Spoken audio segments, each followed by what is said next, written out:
राज्यामध्ये तुम्हाला माहिती आहे की शेतकरी कुठलीही बाकी किंवा कुठल्याही कर्जाचं हे ठेवत नाही, परंतु निसर्गाचा लहरीपणा जो शेतामध्ये जो पीक तो घेतो त्या पिकाला असणाऱ्या बाजारभावात मिळणारे कमी अधिक जास्त भाव, त्यामुळे माझा या राज्यातला शेतकरी अडचणीत आला होता आणि अडचणीत आलेल्या शेतकऱ्याला कुठं निश्चित प्रकारे कुठं मदत करण्याच्या दृष्टिकोनातून या राज्याच्या मुख्यमंत्र्यांनी आपल्याला माहिती आहे की कर्जमाफी बाबतीमध्ये खूप मोठा निर्णय या राज्याचे मुख्यमंत्री देवेंद्र फडणवीस साहेब, एकनाथजी शिंदे साहेब, सुनेत्रा वहिनी पवार या सर्वांनी घेतला।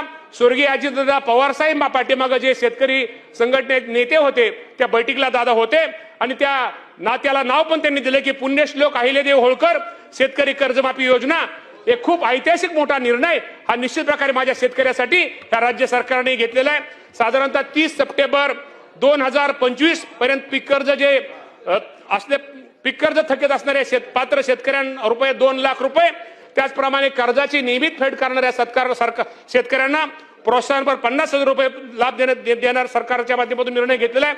आणि लवकरच या बाबतीमध्ये मी अध्यक्ष महोदय आपल्या सर्वांना सांगतो, या बाबतीमध्ये आपल्याला माहिती आहे की परदेशी साहेबांच्या अध्यक्षतेखाली एक कमिटी तयार केली आहे आणि या बाबतीमध्ये कर्जमाफीच्या बाबतीमध्ये निकष असले पाहिजे।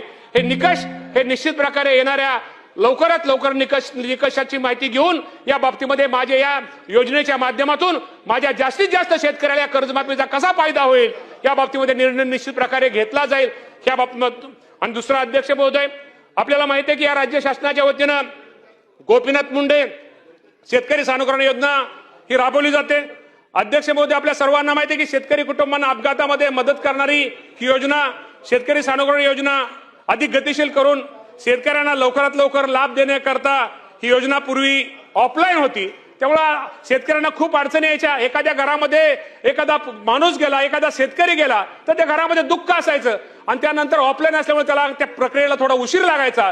तर ह्या वर्षी राज्य सरकारने एक निर्णय घेतला, शेतकऱ्याला ही प्रक्रिया आता इथून पुढे ही योजना ऑनलाईन पद्धतीनं करावण्याचा निर्णय हा घेण्यात आलेला आहे। योजना झाल्यापासून मागील 3 वर्षामध्ये या सरकारच्या माध्यमातून 375 कोटी रुपयाचं सानुग्रहण अनुदान हे अदा केलेले आहे।